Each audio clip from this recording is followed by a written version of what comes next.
merci monsieur le ministre juste une dernière question avant de clore ce chapitre judiciaire là. Bon dañ seetlu. à l'époque où Pastef ñu doon def la chasse aux sorcières noonu ko mën tuddee à l'époque de Macky Sall régime Macky Sall parce que da ngay gis pour un oui un non ñu jël kenn yóbbu la instruction même pour des infractions yoo xam ne délictuelles la jaru ko actuellement ñu gis ne loolu dafa commencé ñëwaat parce que gis nañ tout récemment le cas de Assane Diouf actuellement infraction yi gën a toppee les chroniqueurs ou les opposants ou les lanceurs d'alerte si j'appelle parce que boo xoolee dañ naan diffusion de fausses nouvelles infraction boo c'est toujours les opposants pour les opposants ou les chroniqueurs ou les lanceurs d'alerte.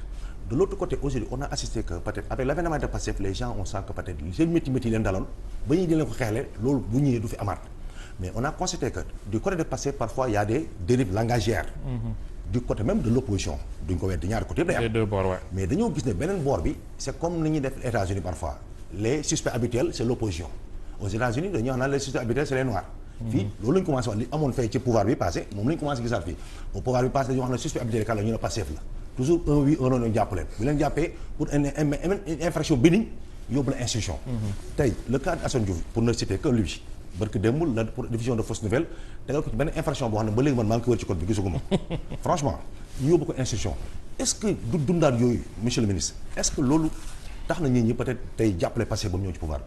waaw xam nga loolu foofu dama foog ne boo waxee institution su ma juumul depuis que sur ces cas-là je pense que Assane Diouf rek laa ci dégg gum yóbbu. non moo tax man institution bi yow diffusion de moom la ñu fi yóbbu institution. moo tax ma jël exemple ci moom quoi. waaw moom rek lañ fi yóbbu gum instruction. moo tax ma jël exemple bi quoi. léegi nag lu tax ñu yóbbu ko instruction en toute sincérité bu nu ma wax la lii ak lee la.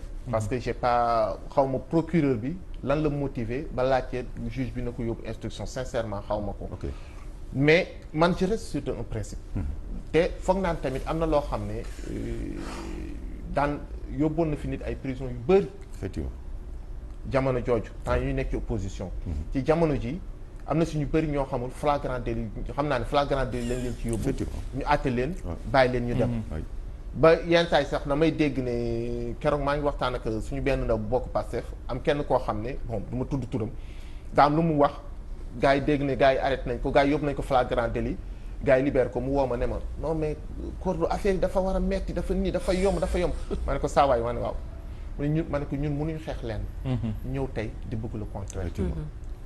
Justice elle doit être libre et indépendante. très bien lu mu def rek nañu xam ne justice a ko def. pourtant yaa ngi xaw a contredire ce chef de parti Ousmane Sonko. quand on a collé à un chroniqueur 15 jours de prison.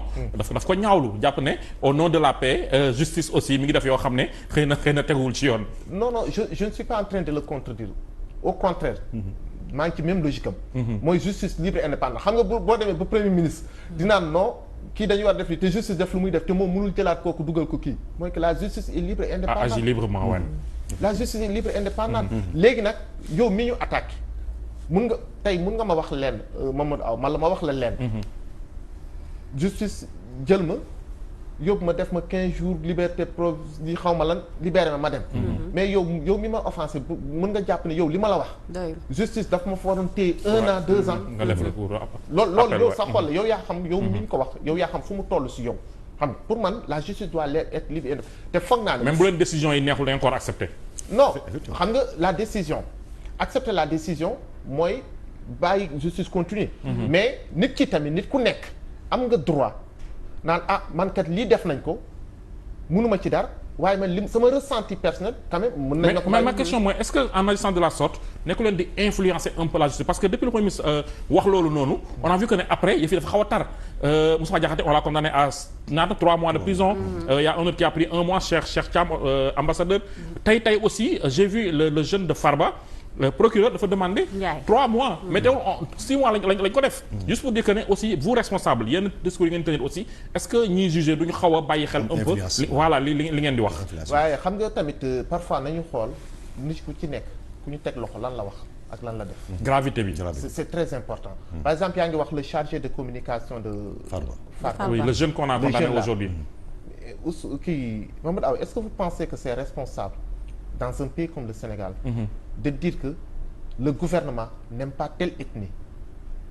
mais loolu yéen a ko njëkkee même bu dee ñaar rek la ñuy dénoncer. non dam ne la. le gouvernement n'aime pas quelle ethnie ñun ñoo ko njëkkee fan. Ousmane Sonko nee nañu waxoon na lu mel noonu de. Macky Sall n'aime pas la Casamance. non xam nga Macky Sall n'aime pas la Casamance ou Macky Sall donne l'impression de ne pas aimer la Casamance. Il y a une différence. non non je suis d'accord. non xam nga y a une différence. Bien sûr. parce que le président Ousmane Sonko daf ne woon. pour ce qui se passe parce que à l'époque n'oublions pas dañoo jël bloqué bateau bi bloqué. c'est vrai ñu arrêté Dakar dem dikk. teg toute la région du sud. ku yor sant Joola sax ñu xaw am fu ñu la féetale. am fu ñu la féetale. mu ne le président Macky Sall donne l'impression de ne pas aimer la Casamance. et nous ne savons pas ce que la Casamance a fait au président Macky Sall. am na différence je suis d'accord. bien sûr alors que kii nii dafa taxaw man je suis du Fouta. waaw tey bu ñu doon séddale Fouta. kenn dam nga ba ngeenaar kenn du ma ci ëppale waat nga taxaw nga ne ñii bëgguñu lee Haalpulaar. c'est un discours dangereux. c'est un discours hyper dangereux. xam nga te xam nga moom ci loolu lañ ko jàppee ñu procureur. parce que c'est très rare que procureur demande dara juge bi def lu ëpp loolu. def lu ëpp loolu. procureur demande dara juge te boo xoolee même procureur bi sax lu mu demande c'est en deçà. de ce que la 3 mois ferme la laaj effectivement xam nga. Moustapha Diakhaté qu'est-ce qu'il avait dit. c'est-à-dire que pour man nañu disséquer les propos. et pour man quand on dissèque les propos que chacun lu wax.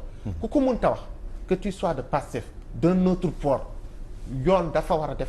liggéeyam en toute impartialité bu ko defee nag. su boobaa parce que jàpp naa ne on peut être dans l'adversité politique. ça c'est vrai. mën nañ nekk dans l'adversité politique man tey nit ñëw xarab ma ci sama liggéey. ça me gêne pas.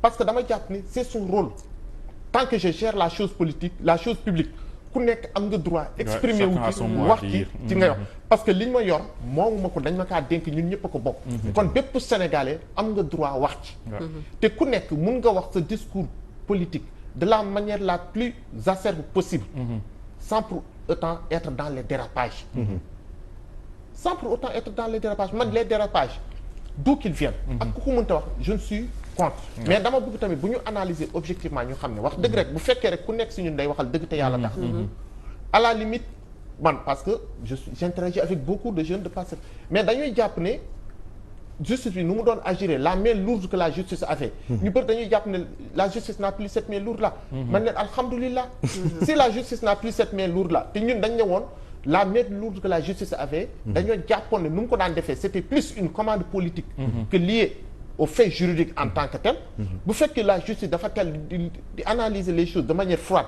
di jël dans le fait juridique alhamdulilah ñun loolu rek la ñu laaj. mais en parlant de commande politique on vous reproche la même démarche am na ñoo xam ne tey jii souvent les juristes ont l'habitude de dire que ne l'emprisonnement doit être l'exception pas la règle mais am na ñoo xam ne ils étaient très virulents envers Ousmane Sonko tey jii ils sont derrière les barreaux il y a des exemples Farba Ngom Lat Diop ak kan encore y en a mais li ma bëgg a wax foofu mooy cette coïncidence elle est un peu troublante aussi dans la mesure où am na ñoo xam ne ils étaient dans le régime précédent ils faisaient un peu les yeux doux sans jamais être dans les dérapages mais tey jii nii ils sont pas inquiétés du tout alors que on parlait d'eux comme ñoo xam ne ñu ngi woon ci lu doy waat wàllum xaalis ak yu nu mel foofu aussi dafay xaw a tey xel tuuti.